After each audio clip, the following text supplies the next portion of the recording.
The Ghost Dance, Caddo, Nanisana, also called the Ghost Dance of 1890, is a ceremony incorporated into numerous Native American belief systems. According to the teachings of the Northern Paiute spiritual leader Wovoka, proper practice of the dance would reunite the living with spirits of the dead, bring the spirits to fight on their behalf, end American westward expansion, and bring peace, prosperity, and unity to Native American peoples throughout the region. The basis for the ghost dance is the circle dance, a traditional Native American dance. The ghost dance was first practiced by the Nevada Northern Paiute in 1889. The practice swept throughout much of the western United States, quickly reaching areas of California and Oklahoma. As the ghost dance spread from its original source, different tribes synthesized selective aspects of the ritual with their own beliefs. The ghost dance has been associated with Wovoka's prophecy of an end to colonial expansion while preaching goals of clean living, an honest life, and cross-cultural cooperation by Native Americans. Practice of the ghost dance movement was believed to have contributed to Lakota resistance to assimilation under the Dawes Act. The Lakota variation on the ghost dance tended towards millenarianism, an innovation that distinguished the Lakota interpretation from Jack Wilson's original teachings. The Caddo still practice the ghost dance today. History. Paiute influence. The Northern Paiutes living in Mason Valley, in what is now the U.S. state of Nevada, were known collectively as the Tovutsidicado at the time of European contact. The Northern Paiute community at this time was thriving upon a subsistence pattern of fishing, hunting wild game, and foraging for pine nuts and roots such as Cyperus esculentus. The Tovutsidicado tended to follow various spiritual leaders and community organizers. Community events centered on the observance of seasonal ceremonies such as harvests or hunting. In 1869, Hawthorne Wadziwab, a Paiute man, organized a series of community dances to announce a vision. He spoke of a journey to the land of the dead and of promises made to him by the souls of the recently deceased. They promised to return to their loved ones within a period of 3 to 4 years. Wadziwab's peers accepted this vision, likely due to his reputable status as a healer. He urged the populace to dance the common circle dance as was customary during a time of celebration. He continued preaching this message for 3 years with the help of a local weather doctor named Tavibo, father of Wovoka. Prior to Wadziwab's religious movement, a devastating typhoid fever epidemic struck in 1867.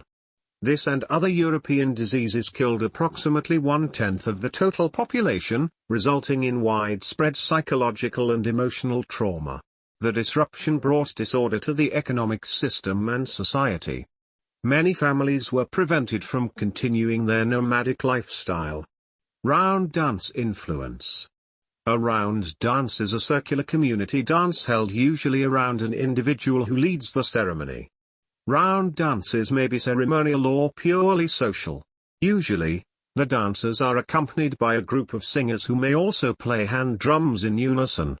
The dancers join hands to form a large circle.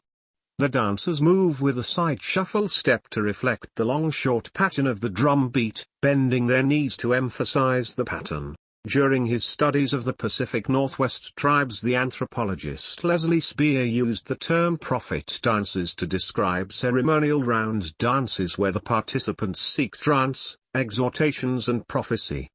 Spear studied peoples of the Columbia Plateau, a region including Washington, Oregon, Idaho, and parts of western Montana. By the time of his studies, the only dances he was allowed to witness were social dances or ones that had already incorporated Christian elements, making investigation of the round dance's origin complicated. The prophet. Jack Wilson, the prophet otherwise known as Wovoka, was believed to have had a vision during a solar eclipse on January 1, 1889.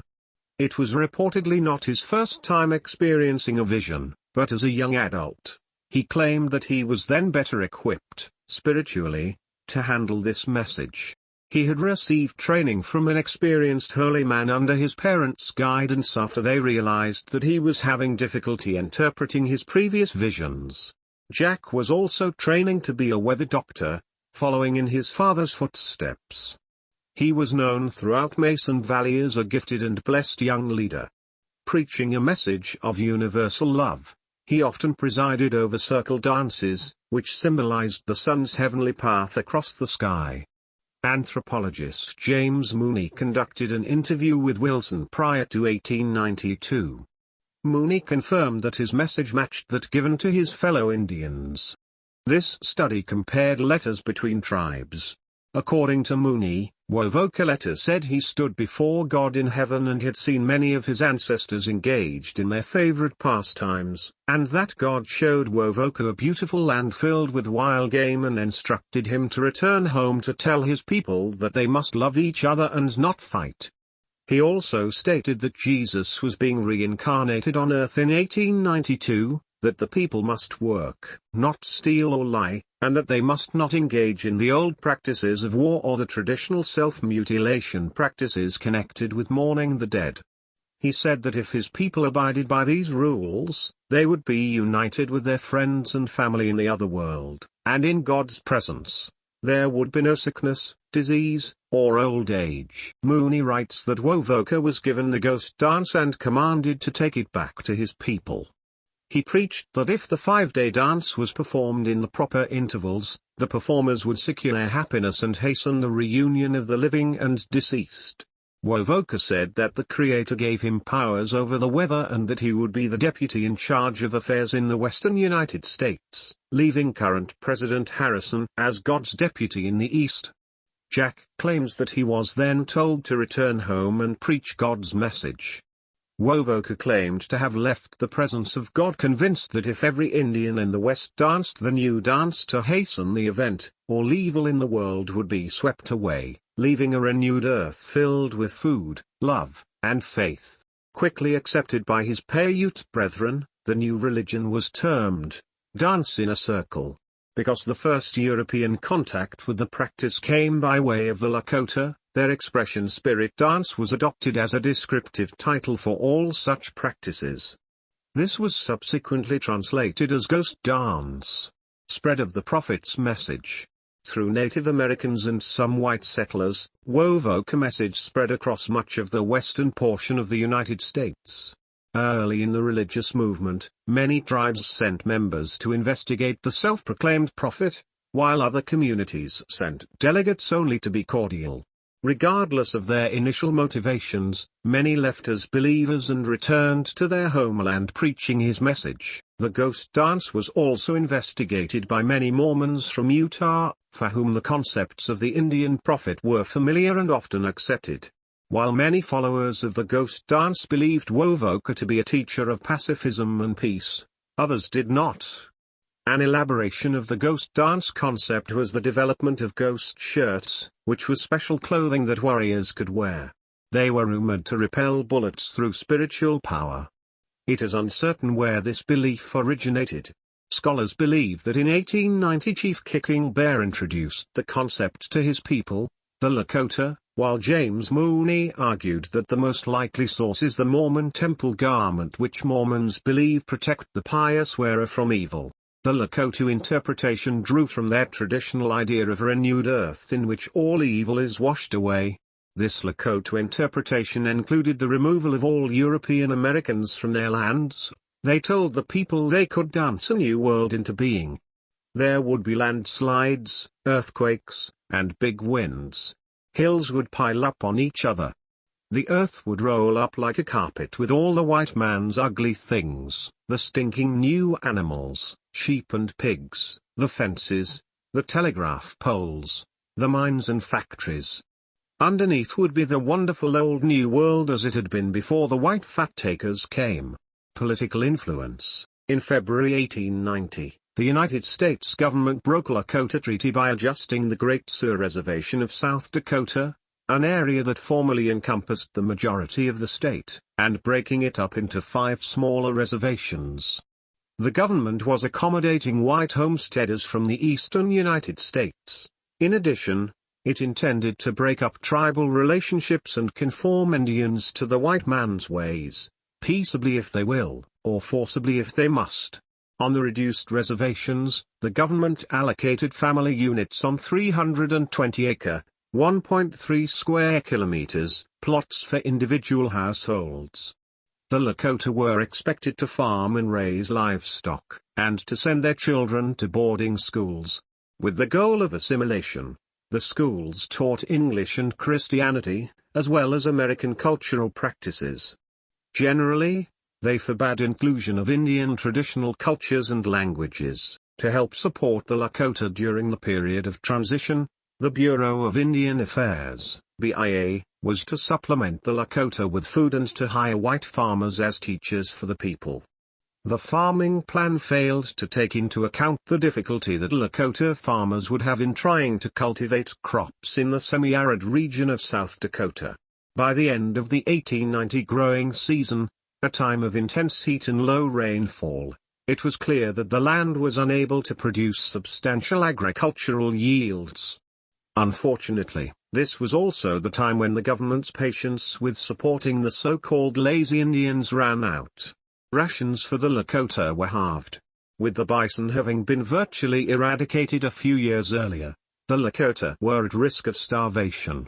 The people turned to the ghost dance ritual, which frightened the supervising agents of the BIA. Those who had been residing in the area for a long time recognized that the ritual was often held shortly before battle was to occur. Kicking Bear was forced to leave Standing Rock, but when the dances continued unabated, Agent James McLaughlin asked for more troops.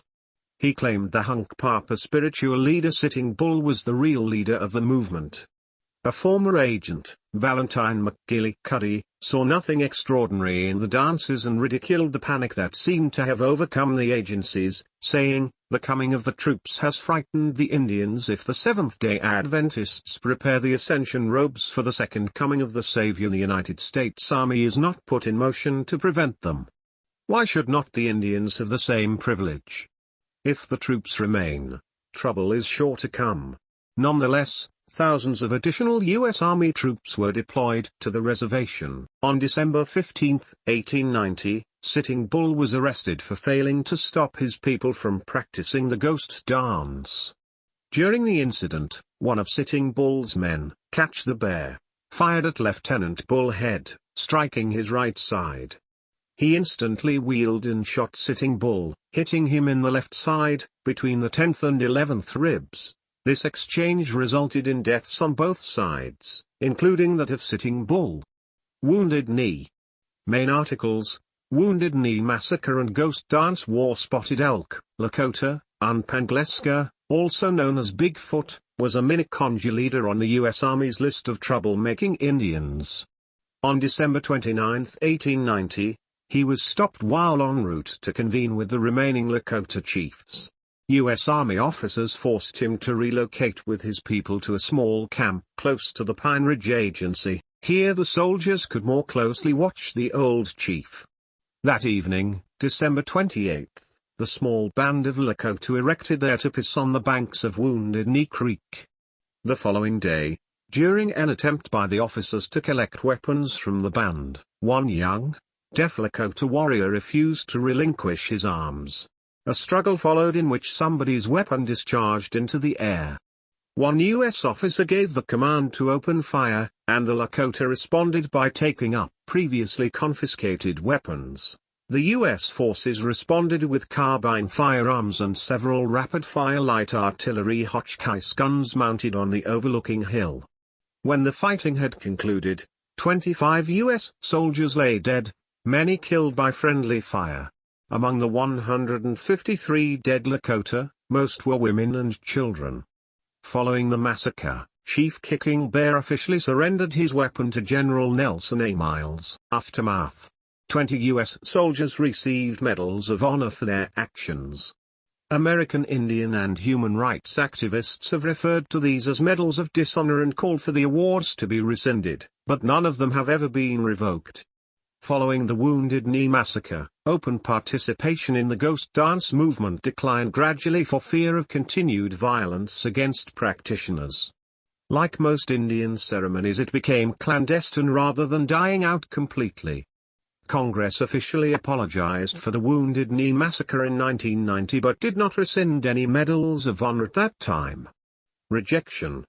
Despite the widespread acceptance of the ghost dance movement, Navajo leaders described the ghost dance as worthless words in 1890. 3 years later, James Mooney arrived at the Navajo reservation in northern Arizona during his study of the ghost dance movement and found the Navajo never incorporated the ritual into their society. Kehoe believed the movement did not gain traction with the tribe due to the Navajos' higher levels of social and economic satisfaction at the time. Another factor was cultural norms among the Navajo, which inculcated a fear of ghosts and spirits, based on religious beliefs. Today, the Wounded Knee massacre did not mark the end of the ghost dance movement, and it continued underground. Wovoka continued to spread its message, along with Kicking Bear, Short Bull and other spiritual leaders.